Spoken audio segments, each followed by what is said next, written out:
G'day, this is Captainoob, and this is Things Law-Friendly M4A1, and if you think that name is silly, there's also an alternative version to call this thing a generic name. It's called an Infantry Carbine, which makes a little bit of sense. Not quite Assault Carbine from New Vegas, but generic enough to distinguish itself otherwise, because it can do both. You get the modularity of the Fallout 4 guns on this mod, but a little bit more pivot towards law-friendly. Now, as I speak about law-friendly, that's sort of the main idea with this mod. That's why it's in the title of the mod. It's a law-friendly M4A1, and this mod does address on the mod page how there's a plethora of M16, or AR-15 I should say, or service rifle mods out on the Nexus already, and like seriously, you can't go 5 minutes on the Nexus without tripping over an AR-15 mod. But this one is designed to be super law-friendly, and something that'll actually fit into the game quite well, and obviously, looking at this thing, they've just taken the designs from Fallout New Vegas and have ported it over into Fallout 4 very nicely. It looks very New Vegas-esque, which I'm sure a lot of people will be pleased by. But even if you take a closer look at everything, like the receiver there, it looks like it's banged up. This is something that's not just been milled 5 minutes outside of the Gunrunner's factory. This old girl has seen some combat and probably the apocalypse in her day, and it's in good nick considering. And as you can tell, the metal woodwork here is not particularly perfect. It looks like it's been roughed up over the ages, but in good nick, all things considering, and I do quite like that sort of design choice. Now, we're not going to be looking at this thing as is for very long, and I just won't address how this is referred to as an M4A1, despite it having a much longer barrel than an M4 carbine would. Let's just ignore that. Let's get into the attachments. First of all, we've got the receivers. You can have a standard, a fast version, or a heavy receiver, which will give you more damage, so we'll throw that one on. And worth mentioning, of course, custom sounds, custom animations, as you'd think this thing, we're not going to be using combat rifles now, are we? Next up, we've got the barrels. So right now, we've got a long barrel one. We've also got the standard version. That's more of a carbine barrel. And there's also a CQB version. You'll notice if I switch over to those things, they'll give yourself a sort of more junk handguard. There's an attachment point to adjust that handguard if you are unhappy with what it looks like. So this is not the finished product, but we're going to leave this on a long barrel for now, giving us 419 range, which is like over render distance. This thing is going to be impeccably accurate in VATS, which might be slightly overpowered, but whatever, we'll roll with it. And you can change the stock, so you can change it from junk stock, so it looks like something a Raider would hold, something that's been a little bit worse for wear when this thing. Wood stock really looks nice. I like the fixed stock because it looks like a standard classic M16, so that's pretty nice. And there's even more junk stocks. There's a standard M4 collapsible stock there, which is pretty cool. You see those things in Fallout New Vegas on the Assault Carbine, so yep, more friendly. And it does look like it's from the Fallout New Vegas because it's off a little bit. We don't have the modern American firearm brand names on this one, so that gives it a little bit more authenticity. It's got a cool marksman stock, which better aim with scopes. Doesn't give you the marksman's prefix there though, so isn't that interesting? We'll throw on the magazines now, so you can have a carbine magazine, which will change the bullets from 5.56s to 10mm. So if you've got plenty of 10mm rounds, you can change it to that. You'll lose out a little bit of damage, but would make it somewhat cheaper to run, I suppose. You can also make it 5.762s. That looks like the that's really weird. That's cursed. That's an AK magazine, or at least a handmade magazine, and a M4, and I don't like it, but that's something you can do. Is that law-friendly? I don't know. I think we're pushing it here. And you can up-chamber it into 308s if you feel like it. So you can run this thing as sort of a DMR, and for some reason, the smaller magazine gives you more damage than the medium magazine, despite it having the same cartridges loaded. Well, that's weird. We'll throw in a coffin magazine here. Yep, that definitely looks like a Fallout New Vegas magazine. And somehow, we're getting 60 rounds in that thing of 5.56 and not 5mm. What can you do? Alright, so we've got the standard carry handle sights. You can take those off if you don't feel like having those sort of in your way to a more modern, less carry handle approach. And as you can tell, there's a Picatinny rail on the top as well, which you can attach some sights to. Handmade reflex sights that aren't handmade, and some cool ACOG scopes. This one appears to be from, that's a degenerate DAC scope, isn't it? Very nice. That pops up everywhere these days, but I'm never disappointed to see it. I feel like we'll go for this GEC sight, which, I don't know, we're pushing and edging closely more towards tactical at this point, but I guess the law-friendly will keep it going. And if you don't like these, of course, there's an option to just not have them at all and just forget that they exist. So, yeah, if it is too much for you, then just use the standard carry handles. But No, we'll go for a cool holographic sight there. And if we throw a suppressor on, it doesn't give us any extra damage.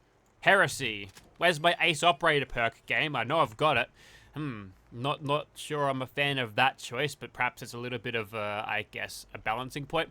Now, here's where you can make it more tactical. So you get a handguard there, looks more like an M16 or I guess M4. It's got Picatinny rails on it, and whether we can attach any laser sights onto that, doesn't look like it. We're not going to go too over the top with attachments on this particular version. And you can throw on some cool decals on the side. Minutemen, Brotherhood of Steel, Gunners, NCR, makes sense, Raider, Railroad, Colt, that's cool.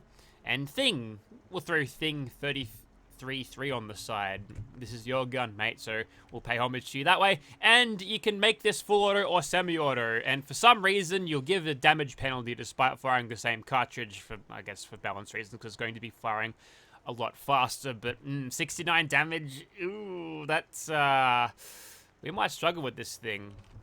86 with the heavy receiver. Okay, that's a little bit better, but just keep in mind that this thing is, well, you've got the suppressed assault rifles of the vanilla game, which hit for like 120-ish, and this thing's got to be firing fast.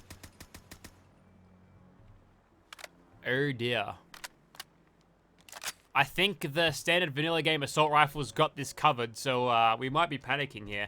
And let me just change this. Yep, that's on. Sweet. Okay. Probably explains the invisible gun there, but it's fine. The lighting's good. Okay, knowing that the fire rate is going to be just terrible, I'm going to make this a fast receiver. It's just going to be a bullet hose. Who wants 5.56s doing not much damage anyway? We'll throw a fast receiver on this one. And I forgot to mention there's also options for foregrips. Again, they're optional. If this is too much for you, then you can not use it. But the pre-war foregrip, there's also some junk ones, including a screwdriver. Interesting. And also a wrench, which you'll put a pipe wrench on the side, clamp it down and use that as a foregrip because it functions, yep, but for how long, mate? We'll go for a pre-war foregrip on this one and we'll just leave that one as is there. So here's our sniper version. We've got an ACOG scope, a marksman stock, long barrel suppressor, and the 10-round magazine, which give us 129, which is going to struggle, but maybe we'll struggle less if we're hitting those sneak criticals consistently. This weapon is injected onto level list, so we're here at Claire's. I think that's Deacon standing behind me. Why is he looking like that? A creepy weirdo. Anyways, so we'll find this M4A1. There it is. This one's looking a little bit worse for wear. The magazine's held together by tape. The handguard is not there, and the stock is completely gone. So yeah, this one will need some work, but it's there. That's helpful. Righto, welcome back to the Immersive Gunners Plaza. Here is our M4 of law-friendly, well, it's subjective, but, well, I guess you could argue that it's law-friendly somewhere.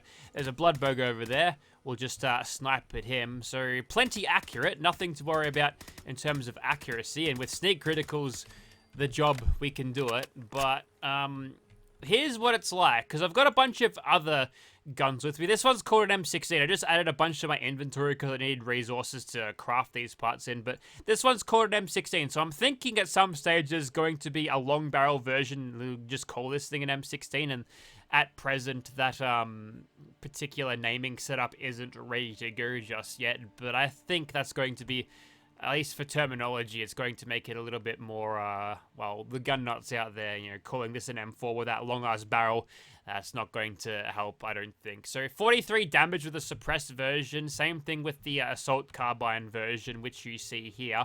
We're going to get sneak criticals with this one, so potentially we could get some slightly better damage numbers out of it, but yeah, we're going to be sponging it up. Our strongest variant here is going to be the 308 firing sniper version with the ACOG scope. I'll actually show you this thing in first person instead. Here it is in all of its glory. It's a cool ACOG scope. It's a see-through version, so if I'm using this thing in third person, just normal zoom in. The recoil on this thing, I mean, there's 10 bullets, so if the recoil gets away from us, then that's going to be on that's our fault pretty much, but at least in third person, it looks pretty good.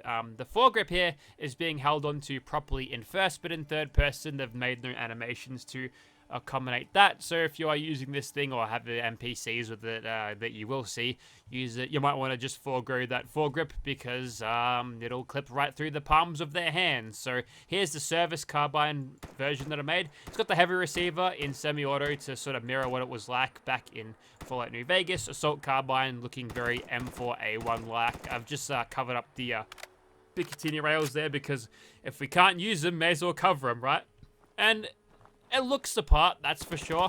I do think aesthetically they are very well made. Look at the grime on them, the damage on them. Like, these aren't pristine, perfect weapons of war that have been produced yesterday. These have seen a lot, and I think it does that in droves, but the only problem I have with this mod is the numbers, and we'll get into that in practice so I can just prove to you that there's work here that needs to be done. So we'll get started.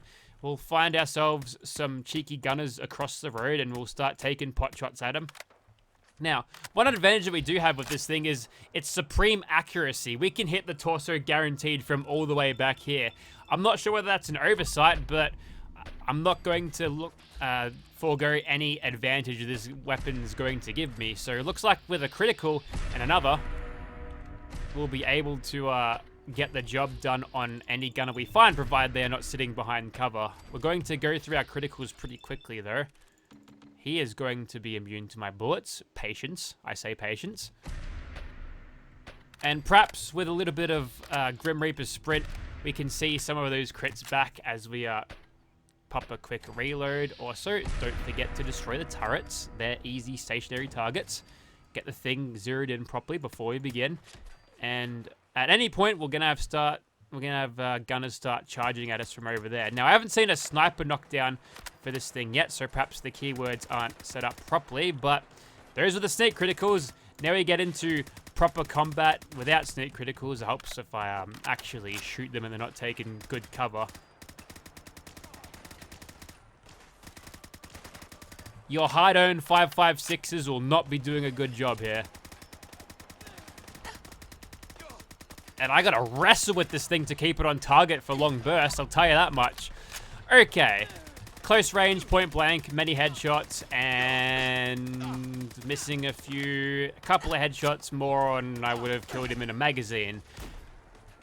I think we're going to run out of bullets before we finish the fight here, so I guess we'll just flog as many criticals as we possibly can. Perhaps utilize a little bit of good old-fashioned bullet time. One critical ready to go.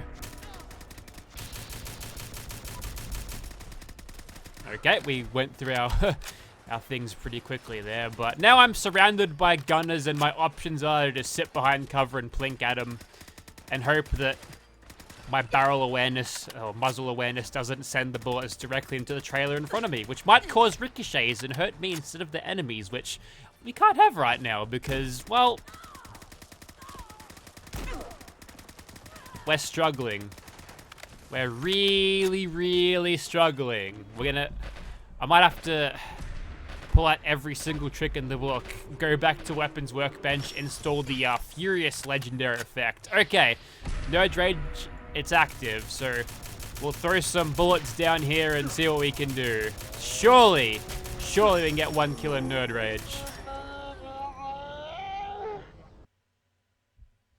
It's not gonna do it. Ladies and gentlemen, this is a pipe rifle. There are many rifles like it, but this pipe rifle is mine. Note this thing's damage. It's 57, right? Yep, following. And I've installed the Ace Operator perk, so I don't know why I did think I had it, but I need to edit the save file, I think, just to add that perk and another good relevant perk. Something just died in a bottle cap mine. Anyways, note the damage. 57. My suppressed M4A1. 53. Can you see the problem here? It's doing less damage than a pipe gun. Why? Righto, let's downsize a little bit. We'll take on a lesser pack of gunners, I think, and we'll start off by going over here, sneaking, very sneaky, and bam, we'll fall out of that guy from over there. Now, we do have a little bit more damage compared to last time, thanks to Ace Operator, but 25% extra is, well, I think my pipe gun would shoot faster as well. This is, not a very well balanced weapon. I should be getting more out of this. This is a 5.56 shooting rifle that I just should be getting more damage. I could probably take on gunners normally, like a normal vanilla amount of gunners, yes, without too much problems, but what is that? Whoa, that's way too big. Put that down before you hurt yourself. Oh, should have taken my advice. But the problem is that if I'm getting out damaged by a pipe gun that's using much more common rounds, is lighter in general, that man's assault rifle, that's got a way higher damage potential than this M4. So I won't drone on it too much, but the numbers need to be looked at here. And a couple of other things. Just a little bit of polish, I think, needs to be made to this weapon. And perhaps sometime in the future we can come back around to this thing and give it a real good test. But for the moment, I think there are simply just better assault rifle, or not assault rifle mods. The assault rifle is fine as is. It's perfect. Hashtag healthy at every assault rifle size. I will hear no Fallout 4 vanilla game assault rifle slander. Just because big YouTuber with many views said it was bad does not mean it's true, alright? So don't get that twisted. Alright, time for good old fashioned carbine. This was a really bad idea. They threw a flashbang in my face. I think I shot the flashbang in midair. Luckily for me, I'm built like a Terminator, so I can take this kind of punishment all day. Unfortunately, these rubber bullets are very slow at making the gunners explode.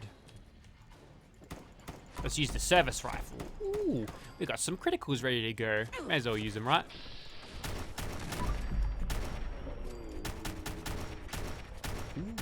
That's nice. That's alright. If you use this in bullet time evats combat, I think it's pretty satisfying. I'll give it that. I do quite like the slowed down 5.56 sound here. In fact, I think that's like hunting rifle sound, but that feels like it's got some major punch behind it. Who knows? Maybe the gunners just ate wheat bix and this thing firing as it is. Hey, hang on. Sorry, I thought the bats would continue there, but nope, just the one crit, and then you're out. Well, there's good things about it, but the problem is that you'll never find any use for it, especially when there's a bunch of other service rifle mods that would be highly balanced. Even if this was the most lore-friendly version in the world, just using it is just going to be a pain. Like, really painful. Like, so many gunners will shoot you simultaneously if you're using this thing because you simply can't drop them fast enough. But, like I said before, the presentation, everything is good, but we're lacking a little bit of polish, and the numbers are also lacking too.